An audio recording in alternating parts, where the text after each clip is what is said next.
Welcome to Dark Knight Films Reviews and another special ranking video. Tonight, we will be counting down our picks for the top 15 greatest musicals of all time. Yes, we couldn't narrow this down to just 10, so we decided this needed to be a top 15 list. Now for this list, it will not include Disney animation films, musician biopics, or Elvis Presley musicals, as we will eventually do separate top 10 videos in regards to them. So let's begin our list with number 15, Swing Fever from 1943. Swing Fever is an American musical comedy film directed by Tim Whalen. Kay Kaiser plays an ambitious music composer, also gifted with a hypnotic evil eye, who gets mixed up with promoting a boxer. The film also features the beautiful and talented singer and actress Marilyn Maxwell playing a character named Ginger Grey.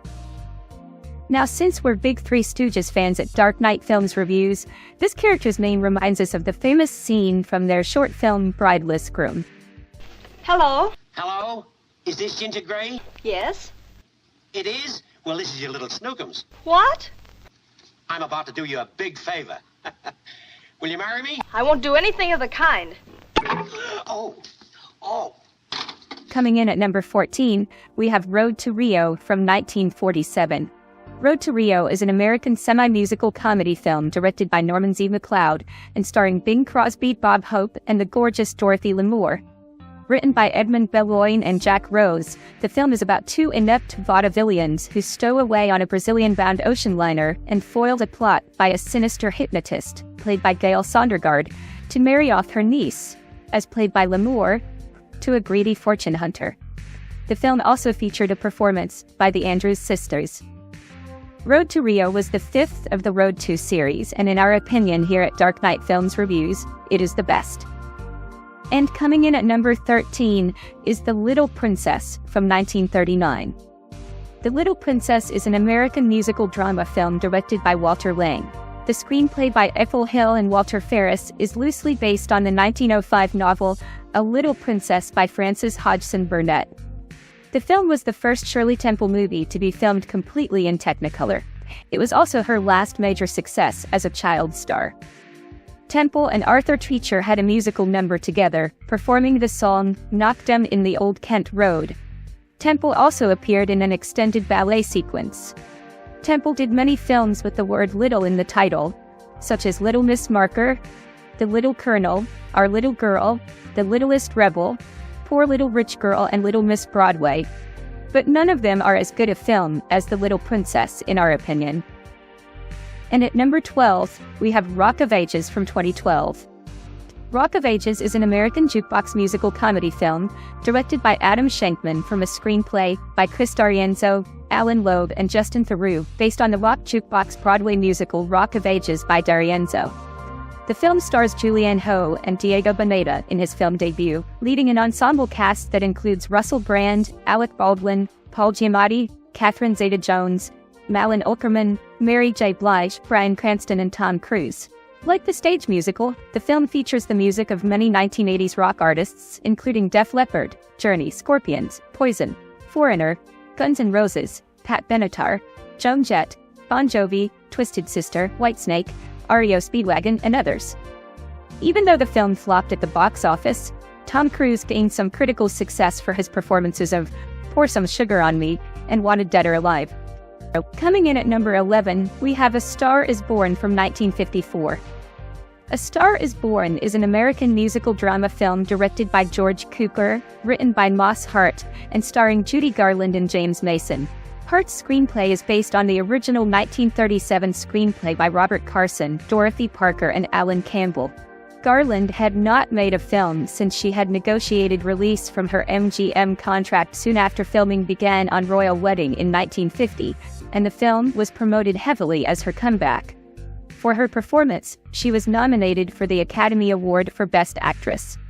It was the second of 4 official adaptations of A Star is Born, with the first in 1937 starring Janet Gaynor and Frederick March, the third in 1976 starring Barbra Streisand and Chris Christopherson, and the fourth in 2018 starring Lady Gaga and Bradley Cooper. And even though those other films are good in their own right, we believe this to be the superior version of the story. And coming in at number 10, we have Carefree from 1938. Carefree is an American musical comedy film directed by Mark Sandrich and starring Fred Astaire, Ginger Rogers, and Ralph Bellamy. With a plot similar to screwball comedies of the period, psychiatrist Dr. Tony Flad, played by Astaire, does a favor for his friend, Stephen Arden, played by Bellamy, by taking on his fiancée, Amanda Cooper, played by Rogers, as a patient. He eventually begins to fall in love with Amanda, and in a very memorable moment, dances with her while she's hypnotized. Carefree is often remembered as the film in which Astaire and Rogers shared a long on-screen kiss at the conclusion of their dance to I Used to Be Colorblind.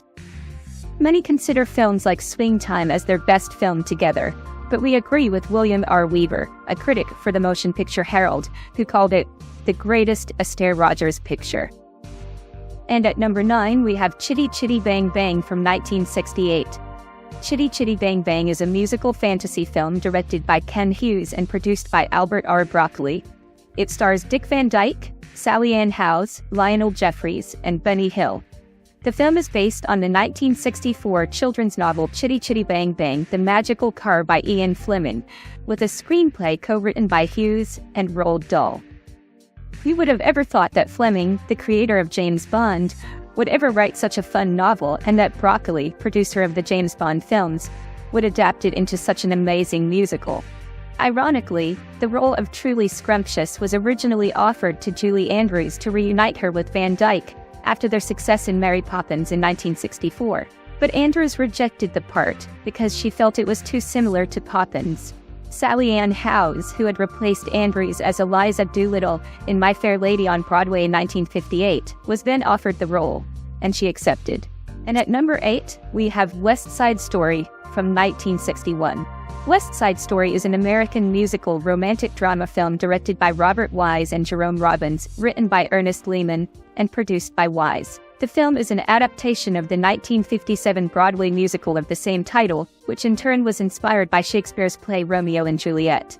It stars Natalie Wood, Richard Beymer, Russ Tamblyn, Rita Moreno, and George Chakiris. The music was composed by Leonard Bernstein, with lyrics by Stephen Sondheim. This is a great film, but is unfortunately let down by the use of ghost singers for most of the singing vocals of Wood, Beymer, Tamblyn, and Moreno, which is the reason it is ranked lower on this list. Coming in at number 7 is Singin' in the Rain from 1952. Singin' in the Rain is an American musical romantic comedy film directed and choreographed by Gene Kelly and Stanley Donen, starring Kelly, Donald O'Connor, and Debbie Reynolds, and featuring Gene Hagen, Millard Mitchell, and Sid Charisse. It offers a light-hearted depiction of Hollywood in the late 1920s, with the three stars portraying performers caught up in the transition from silent films to talkies. This film has a great collection of highly memorable songs, excellently performed by Kelly and O'Connor. Unfortunately, it is slightly hampered by the use of a ghost singer for the singing vocals of Reynolds, which is why it makes this spot on our list. And at number 6 is Grease from 1978. Grease is an American musical romantic comedy film directed by Randall Kleiser in his feature directorial debut from a screenplay by Bronte Woodard and is based on the stage musical of the same name by Jim Jacobs and Warren Casey. The film depicts the lives of greaser Danny Zuko and Australian transfer student Sandy Olsen, played by John Travolta and Olivia Newton-John, who develop an attraction for each other during a summer romance. The film features a very early, non-speaking role for Lorenzo Lamas. Although hardly any of the lead characters are truly high school aged in this film, the casting of Stockard Channing in the role of Rizzo requires a major suspension of disbelief, as she was the oldest cast member to play a high school student at the age of 33. However, this film has one of the greatest soundtracks for a musical at the time and is truly one of the best musicals ever made. And clocking in at number 5, we have The Sound of Music from 1965. The Sound of Music is an American musical drama film and is another film on this list, produced and directed by Robert Wise, this time from a screenplay written by Ernest Lehman and starring Julie Andrews and Christopher Plummer, with Richard Hayden, Peggy Wood, Charmian Carr, and Eleanor Parker. The film is an adaptation of the 1959 stage musical composed by Richard Rodgers, with lyrics by Oscar Hammerstein II. It is based on the 1949 memoir, The Story of the Trapp Family Singers, by Maria von Trapp, and is set in Salzburg, Austria.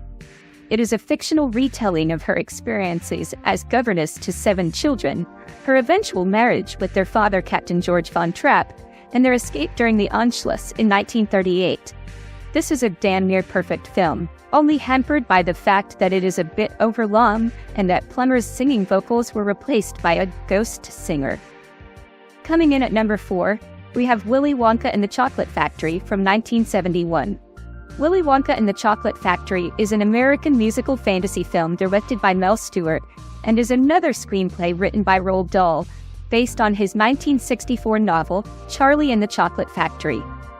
It stars Gene Wilder as chocolatier Willy Wonka. The film tells the story of a poor child named Charlie Bucket, played by Peter Ostrom, who, upon finding a golden ticket in a chocolate bar, wins the chance to visit Willy Wonka's chocolate factory along with 4 other children from around the world.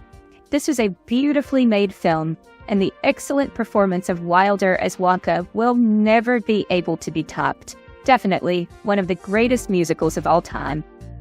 Now, coming in at number 3, we have Annie from 1982. Annie is an American musical comedy drama film based on the 1977 Broadway musical of the same name by Charles Strauss, Martin Charnin, and Thomas Meehan, which in turn is based on the Little Orphan Annie comic strip created by Harold Gray. Directed by John Huston and written by Carol Sobieski, the cast includes Albert Finney, Carol Burnett, Bernadette Peters, Tim Curry, and Edward Herrmann, with Aileen Quinn as the title character. It is the first film adaptation of the musical, and in our opinion, it still has yet to be beat. Set during the Great Depression in 1933, the film tells the story of Annie, an orphan from New York City, who is taken in by America's richest billionaire, Oliver Warbucks, played by Finney. A heartwarming musical with an amazing cast and excellent songs. This is one of the greatest of all time. And coming in at number 2, we have Mary Poppins from 1964. Mary Poppins is an American musical fantasy comedy film directed by Robert Stevenson and produced by Walt Disney, with songs written and composed by the Sherman Brothers. The screenplay is by Bill Walsh and Don DeGrady, based on P.L. Travers' book series Mary Poppins. The film stars Julie Andrews in her feature film debut as Mary Poppins, who visits a dysfunctional family in London and employs her unique brand of lifestyle to improve the family's dynamic. Dick Van Dyke, David Tomlinson, and Glynis Johns are featured in supporting roles. It received a total of 13 Academy Award nominations, which was a record for any film released by Walt Disney Studios, including Best Picture, and won 5. Best Actress for Andrews, Best Film Editing, Best Original Music Score, Best Visual Effects, and Best Original Song for Chim Chim Cheree. It is considered Walt Disney's crowning live-action achievement and is the only one of his films to earn a Best Picture nomination during his lifetime. Finally, coming in at our number 1 spot is The Wizard of Oz from 1939. The Wizard of Oz is an American musical fantasy film and is an adaptation of L. Frank Baum's 1900 children's fantasy novel, The Wonderful Wizard of Oz. It was primarily directed by Victor Fleming, who left production to take over the troubled Gone with the Wind. It stars Judy Garland, Frank Morgan, Ray Bolger, Burt Lahr, Jack Haley, Billy Burke, and Margaret Hamilton. The screenplay was written by Noah Langley, Florence Ryerson, and Edgar Allan Wolfe. The music was composed by Harold Arlen and adapted by Herbert Stothart, with lyrics by Edgar Yip Harburg. The Wizard of Oz is celebrated for its use of Technicolor, fantasy storytelling, musical score, and memorable characters. It was a critical success and was nominated for 5 Academy Awards, including Best Picture. And it ended up winning Best Original Song for Over the Rainbow and Best Original Score for Stothart, while an Academy Juvenile Award was presented to Garland. So, what did you think of our list? Do you agree? Do you disagree? Let us know in the comments down below. And if you enjoyed this video, why not hit that like, share, and subscribe button? And don't forget to click that bell icon to be notified about future videos, just like this one. And while you're by the subscribe button, why not click that join button and become a Dark Knight fan? Well, that's it for tonight's ranking night. If you missed last week's ranking night, click the link above. And if you missed any of our previous ranking videos, click this playlist and get caught up on any that you missed.